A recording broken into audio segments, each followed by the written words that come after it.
ஒருத்தி மகனாய் பிறந்து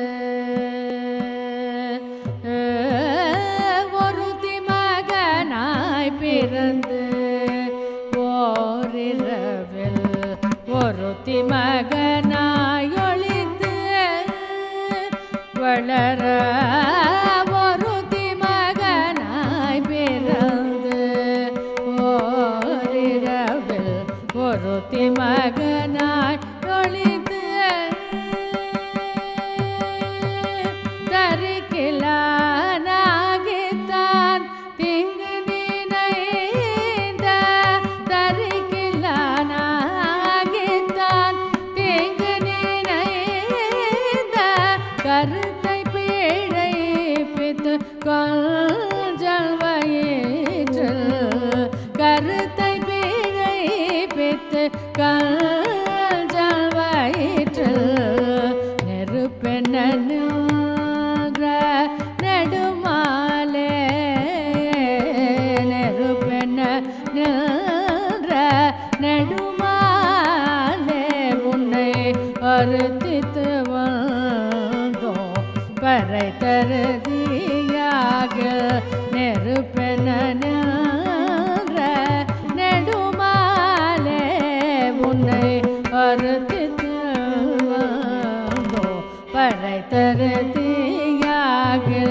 திருத்தக செல்வமும் செல்வகமோ யாம் பாடி திருத்தக செல்வமோ செல்வகமோ யாம் பாடி திருத்தக செல்வமோ செல்வகமும் யாம் பாடி வருத்தமுள் தீர்ந்து மகிழ்ந்தலோரவும் பாவாய் வருத்தமுள் தீர்ந்து மகிழ்ந்தலோரவும் பாவாய் வருத்தமுள் தீர்ந்து மகிழ்ந்தலோரவும் பாவாய்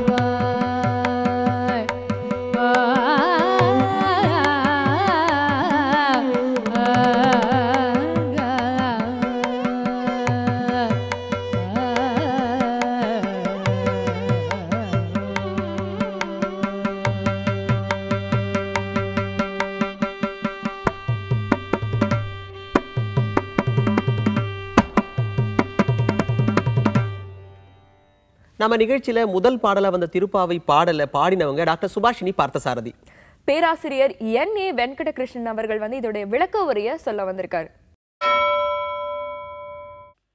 அஸ்மத் குரு சமாரம்பாம் யதிசேகர மத்யமாம் லக்ஷ்மீ வல்லப பர்யந்தாம் வந்தே குரு பரம்பராம் நித்யாபூஷா நிகமசரசாம் நிஸ்ஸமோத்துங்கவார்த்தா காந்தோ யஸ்யாஹ கச்சவிலுலிதைஹ காமுகோ மால்யரத்னைஹ சூக்த்யா யஸ்யா ஸ்ருதிசுபகயா சுப்ரபாதாதரித்ரி சைஷா தேவி சகலஜனனி சிஞ்சதாம் மாமபாங்கைः அஞ்சு குடிக்கொரு சந்ததியாய் ஆழ்வார்கள் தம் செயலை விஞ்சி நிற்கும் தன்மையளாய் பிஞ்சாய்ப் பழுத்தாளையாண்டாளை பத்தியுடன் நாளும் வழுத்தாய் மனமே மகிழ்ந்து.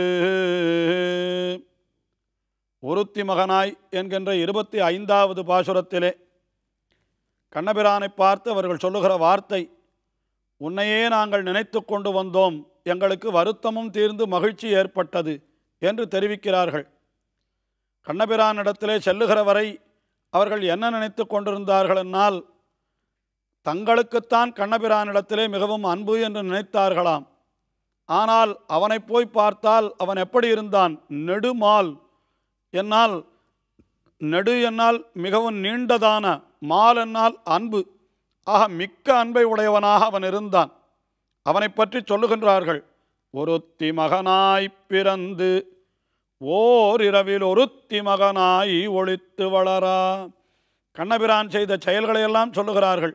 ஒருத்தி மகனாய் பிறந்து என்றால், ஒருத்தி என்றால் தேவகி, அவள் ஒப்பற்ற ஒருத்தி, பரம்பொருளே தனக்கு பிள்ளையாக பிறக்க வேண்டும் என்று ஆசைப்பட்டாள். அதிலேயும் பரத்துவ சின்னங்களோடு சங்கு சக்கரங்களோடு குழந்தை பிறக்க வேண்டும் என்று ஆசைப்பட்டாள். அப்படியே பெற்றபடியினாலே அவள் ஒருத்தி ஒப்பற்றவள். அவளுடைய மகனாய் பிறந்தான். அதற்கு பிறகு ஒருத்தி மகனாய் வளர்ந்தான். ஒருத்தி என்னால் அந்த பிள்ளையினுடைய அத்தனை அனுபவங்களையும் விடாமல் அனுபவித்தவள் யார் என்னால் யசோதை தான்.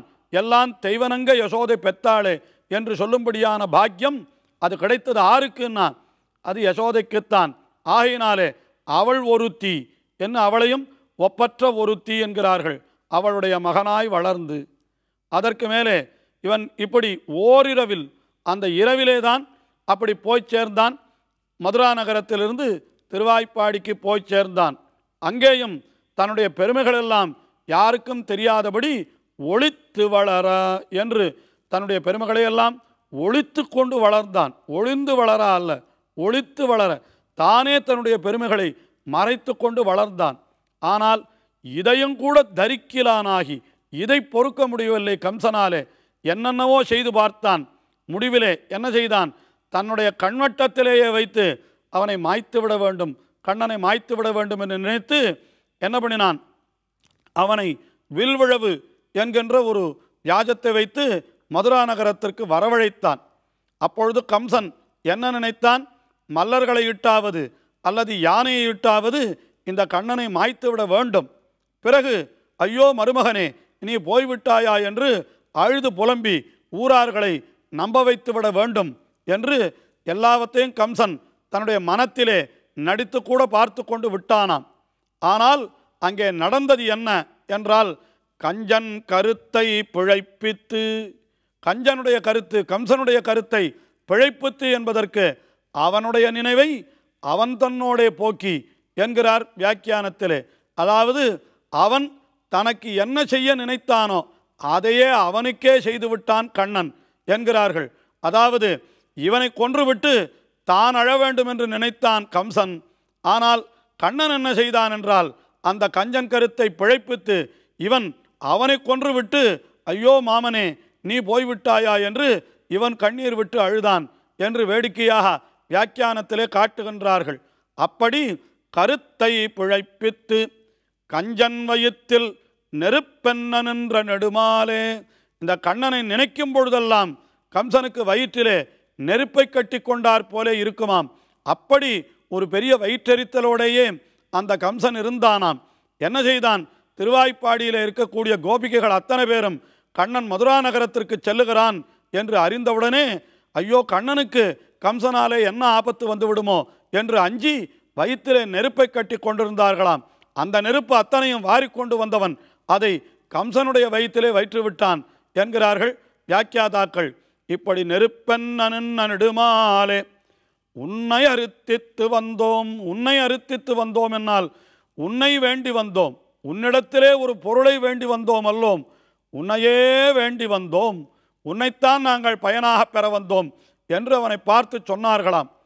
உடனே கண்ணன் கேட்டான், அம்மா நீங்களெல்லாம் சிறு பெண்களாக இருக்கிறீர்கள், அத்தனை பேரும் விடியற் காலையிலே எழுந்து ஒருவரை ஒருவர் எழுப்பி இன்னும் என்னுடைய தகப்பனாரை எழுப்பி, அதாவது வாசல் காப்பானை அனுமதி கொண்டு தகப்பனாரை தாயாரை தமையனாரை பிராட்டியை எழுப்பி இவ்வளவு தூரம் வந்தீர்களே உங்களுக்கு சிரமம் உண்டாகவில்லையா என்று அவர்களை பார்த்து பரிவோடு கண்ணன் கேட்க அப்பொழுது சொல்லுகிறார்கள், திருத்தக்க செல்வமும் சேவகமும் யாம் பாடி வந்தோம்.